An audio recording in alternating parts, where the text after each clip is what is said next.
We got some interesting stuff for you today. And we're going to start out with this horrible tragedy in Turkey, which is Syria as well. Yeah, Turkey and Syria, which is awful.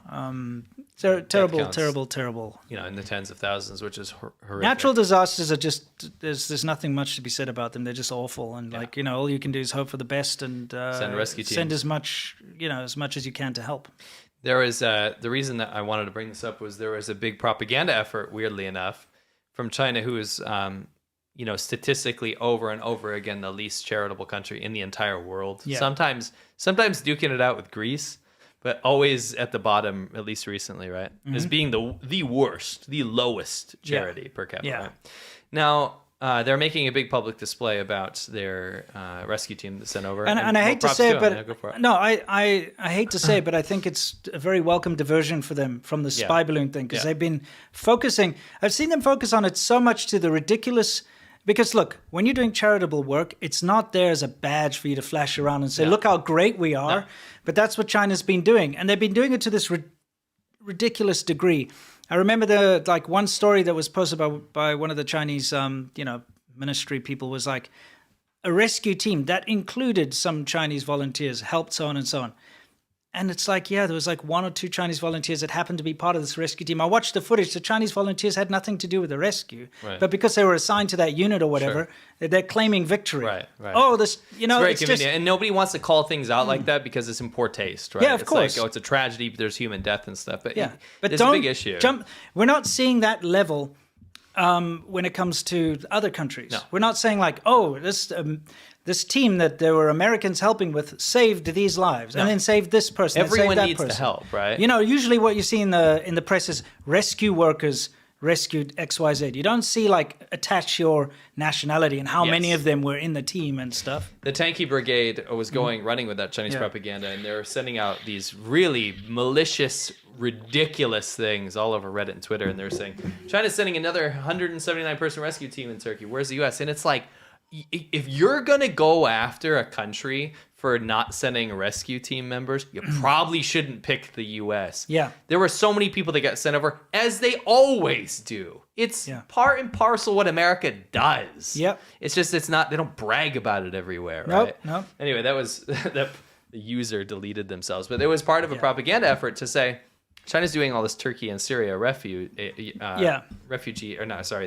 disaster aid, right? Yeah. Now, another part, this is really important. There's a big misinformation campaign going on from China. Yeah. And what they're doing is saying, because the U.S. sanctioned Assad in Syria, right? Mm-hmm. That means that because of those horrible, horrible sanctions, that aid can't reach Syria. You understand? The state is saying this. Yeah. Very important to understand.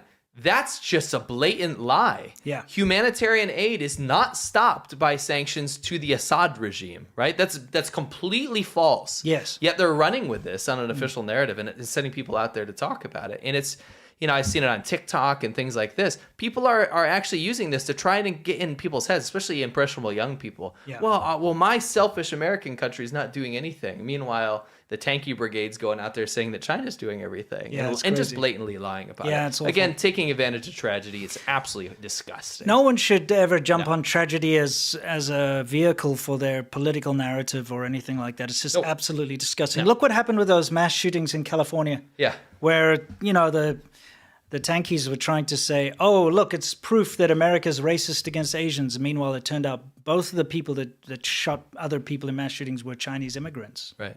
It wasn't anything about anti-Asian racism or anything. Trying to take advantage, and they jumped on it. They jumped and on they it. sent their people out to go say those things. Yeah. And it's horrific. It's just don't do it. Gross. To be the villain, it's disgusting. Reevaluate your life. Yeah, agreed. Chinese car sales plunged 38% in January as subsidies tax cuts. So China was doing tax cuts for vehicle subsidies. Mm-hmm. And that, whenever China does these massive kind of knee-jerk reactions to stuff, you never get a good pulse. You can't put your finger on the pulse of how anything really is happening. Sure. But you take those subsidies away and you see what the market is really like. Yeah. And you start to see real numbers. The demand's not there. No. It's just not there. No, it's kind of like if you're not hungry. Yeah. I'm not hungry, right? I don't want to eat, but someone brings a really delicious pizza. And they're like, have a slice. Come on, you can. Oh, of course I'll have a slice. You'll just be like, yeah, right. Who's going to say no to that? So you don't want to buy a car because you can't afford and all that, but the government says, hey, if you buy this car, you don't, no down payment, you can pay it off over like a million years. And you get a grant. Yeah, exactly. You'll be like, okay. Normally I couldn't do that, but okay. Okay, I'll do it.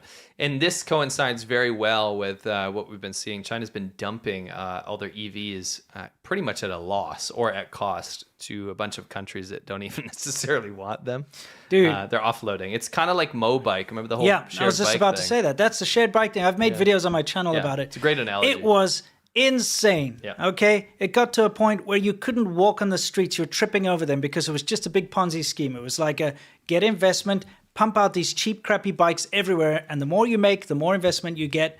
And so the investors were paying a lot of money. It wasn't actually earning money. It was becoming a nuisance. It got to a point where the government had to step in and basically ban them. It was a ridiculous waste.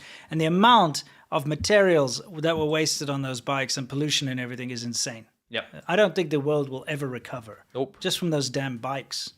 Remember those mountains of them? It was insane. Like literally mountains that were the size of a mountain. We're not exaggerating. Like, I think they think you mean like there's 10 of them piled on each other. I'm talking about tens of thousands of them. Yeah, hundreds of thousands. Hundreds of thousands of them piled on a mountain. Yes, mountain. Yeah. Not like it's a mountain. Imagine a mountain made of bicycles. Like a That's real what it was. mountain. Like an actual mountain you have to hike. Yeah, that would take you like hours to climb to that kind of mountain. Yes.